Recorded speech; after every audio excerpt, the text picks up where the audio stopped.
السلام عليكم ورحمة الله وبركاته، اهلا ومرحبا بكم في حلقة جديدة. لو انت شخص ما تعرفنيش فانا بدرس معهد التمريض القصر العيني، والسنة الحالية انا في الست شهور بتوع الامتياز. وللي ما يعرفش برضه فسنة الامتياز او 6 شهور الامتياز دولت صعبين جدا جدا جدا لاقصى درجة. جت عليا فترة ان انا كنت كاره حرفيا كل المجال وما كنتش عايز اشتغل وشايف ان انا مش هكمل في المجال ده، وكنت كاره المجال لاقصى درجة. كل يوم بروح الامتياز بروح مقريف، مش عايز اروح، مش طايق اي حد، مش عايز اشتغل، كاره كل حاجه حرفيا. وكانت نظرتي للتمريض او مهنه التمريض انها سيئه للغايه. ولكن لما اشتغلت جربت ان انا اندمج شويه في الشغلانه، اكتشفت ان كرهي للتمريض مش بسبب التمريض كمهنه او كشغل، ولكن الناس اللي فيه. كل اصحابي اللي انا اتعرفت عليهم في المعهد وفي الدراسه وفي فتره الامتياز برضو كلهم كويسين، يعني باستثناء كم شخص كده او بضعه اشخاص. ولكن الاشخاص الاساسيين في التمريض نفسهم او في القسم اللي احنا فيه للاسف سيئين للغايه، وحرفيا انا كرهت الموضوع بسببهم. في اسباب كتير ليه انا بكره التمريض، ولكن هيكون ليها فيديو تاني ان شاء الله. ولكن فيديو النهارده ان شاء الله هيكون عن ايه اللي خلاني اتحمل الضغط بتاع الامتياز. فلو انت شخص في فتره امتياز سواء تمريض او سواء طب اللي هم حرفيا بيتحط عليهم اكتر مننا، الفيديو ده يعني هيخفف او هيفيدك شويه. ملحوظه مهمه في بدايه الفيديو ان الفيديو ده مش عن حل للضغط بشكل عام، ولكن الفيديو ده عن ضغط الامتياز الخاص بيا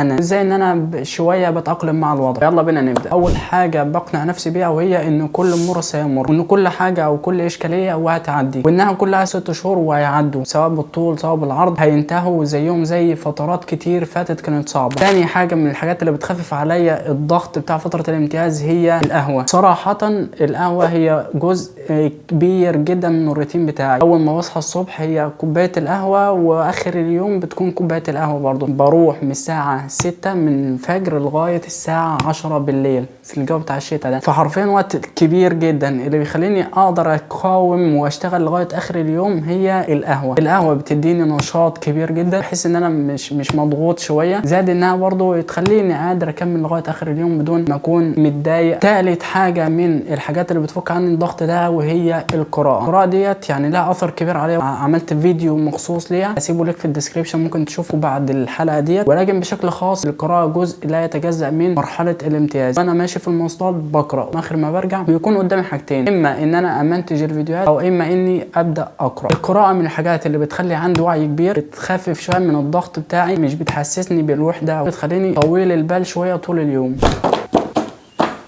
نقطة برضو من النقط اللي بتخفف عني الضغط او كتب من الكتب اللي اثرت عليا وعلى حياتي وعلى عقليتي في فترة الامتياز ديت، وهو كتاب المخ السعيد The Happy Brain لدين برين. الكتاب ده الصراحة اثر عليا جدا جدا جدا، ويمكن بسبب الكتاب ده تحولت من شخص بيكره التمريض جدا جدا لشخص شوية افكتيف، شوية بيكون متحمس اكتر ليه ان هو يتعلم عن حاجات كتير. الفصل اللي انا قرأته في الكتاب ده وهو فصل العمل او الشغل واثر الشغل عليه، وعن ان الشغل جزء لا يتجزأ من الحياة، وعن ان الناس برضو بتشتغل حتى لو الحاجة دي بتكرهها جدا، وده لان الشغل ليه اثر كبير على حياتنا. بيفك الضغط اللي علينا، بيكسب المرء شوية صلابة نفسية، بيشغل العقل بتاع الواحد، فبالتالي الانسان ما يكونش بيتسحل بين افكار كتير وحاجات كتير. بيدي امان وظيفي، بيدي امان مادي، وبالتالي تقدر تصرف على نفسك وعلى اولادك وعلى البيت بتاعك، تقدر تجيب الحاجات اللي انت عايزها، تقدر بعد كده من خلال الشغل اللي انت بتكرهه ده تنتقل لمرحلة الشيفت، او انك انت تحول للحاجة اللي انت بتحبها وشغوف بيها. وده اللي انا بعمله حاليا، ان انا بحاول اشتغل في تمريض عشان اشتغل بعد كده اللي انا بحبه، وهو المونتاج، وان انا اعمل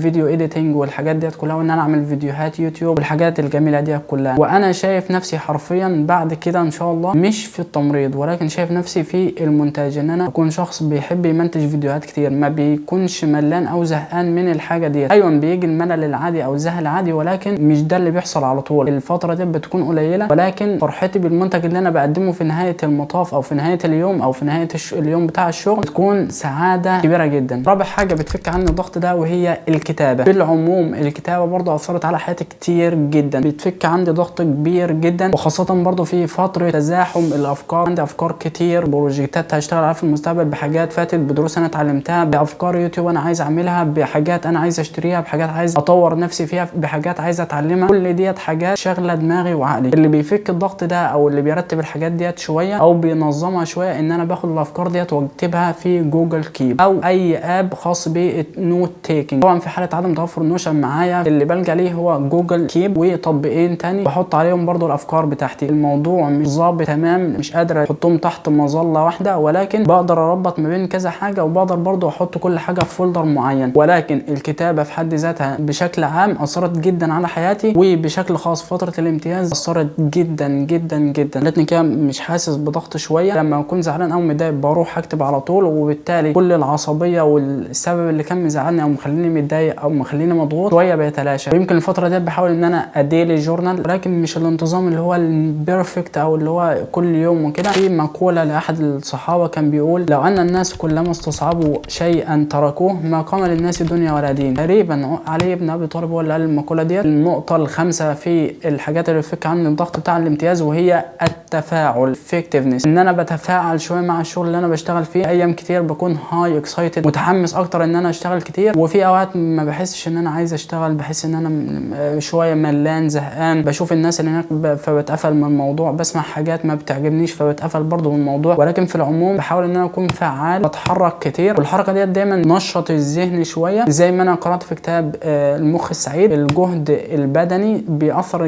جدا على الجهد الذهني وعلى تنشيط الدماغ وتنشيط الخلايا وهكذا. خامس او سادس حاجه، وديت يمكن اخر نقطه معانا، وهي القدوه. حاجه من الحاجات اللي بتخليني اروح الامتياز وهي ان انا ليا قدوه هناك في المكان. في دكتور هناك هندي اسمه دكتور محمد اكرم، بروح فتره الامتياز حرفيا بروح عشان اشوف، بروح اتكلم معاه وهكذا. هو دكتور هندي فبيتكلم انجليزي، كنت عايز اطور الانجليزي بتاعي، فكان لازم من اللي هو ان انا اتكلم مع ناس، فانا كنت فرحان قوي ان في شخص اقدر اتكلم معاه، كان بيديني انسبيريشن كده. ويمكن الشهر الثاني من فتره الامتياز اللي هو سابنا فيها ما حسيتش ان انا زي الاول. ده اثر على الشغل بتاعي وعلى المود بتاعي، ما كنتش نشيط زي الاول، ما حسيتش ان في حاجه كده بتستفزني ان انا اقوم اشتغل. حسيت ان ما فيش حاجه بتخليني اتحرك. ممكن اي انسان برضو ياخد ليه قدوه في المكان اللي هو شغال فيه. دكتور عفنان برضو من الشخصيات اللي كانت بتديني الهام كبير جدا، وتديني شويه من الحماس والشغف بتاع التعلم. ما شاء الله عندها خبره في النظري، كانت تجاوبني على كل الاسئله انا عايزها، وكانت تديني معلومات كتيره قوي، وكانت بتديني الهام جدا جدا كبير، وشغف ان انا اتعلم حاجات كتير تاني وابحث وادور واشوف ايه الاسباب والحاجات ديت كلها. ممتن جدا لوجودهم في الفتره اللي انا كنت فيها دي. اخر حاجه معانا بقى ان شاء الله وهي المونتاج او عمل الفيديوهات. صناعه الفيديوهات من الحاجات اللي بتخليني مش متضايق، بستثمر الوقت بتاعي. فاخر حاجه بعملها وهي ان انا بمنتج. انا لو كاره مجال معين، حابب مجال معين، ماشي في الاثنين بالتوازي، فالحاجه اللي انا بحبها بتخفف من الاثر بتاع الحاجه اللي انا كارهها. وبكده نكون وصلنا لنهايه الحلقه. الخص النقط دي كلها تاني: اول حاجه وهي شرب القهوه، ان انا بشرب قهوه اول ما بصحى. تاني حاجه بتفك عني الضغط وهي القراءه. ثالث حاجه وهي الكتابه. رابع حاجه وهي التفاعل، انا بحاول ان انا اكون فعال شويه وانا شغال. خامس حاجه وهي القدوه. الحاجه اللي بعدها وهي المونتاج، او انك انت تعمل الحاجه اللي انت بتحبها بعد ما تعمل الحاجه اللي انت كارهها او الحاجه اللي انت مش بتحبها. اخر حاجه معانا وهي اي فتره مهما طالت مسيرها هتعدي. وبكده نكون وصلنا لنهايه الحلقه. لو عجبك الفيديو ما تنساش تعمل سبسكرايب ولايك وشير، شارك الحلقه مع غيرك لعله يستفيد منها، وقول لي رايك برضو في كومنت. بس كده،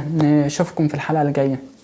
سلام. في سؤال عايز اساله لك بقى في الاخر كده، بما انك قعدت لحد اخر الفيديو: هل انت مؤمن بمقوله تحب ما تعمل حتى تعمل ما تحب، ولا انت ضدها؟ سؤال مثير للاهتمام. شاركني رايك في التعليقات، وان شاء الله هيكون فيديو عن الموضوع ده بالتفصيل. عارف حلقه ممله قوي، اسلوب ما كانش جامد قوي، يمكن حسيت الوقت ان برضو اوقات الانسان التوفيق بتاع ربنا ما يكونش محالفه في الموضوع، وبالتالي الموضوع ما يوصلش بالدرجه الكافيه اللي هي 100%.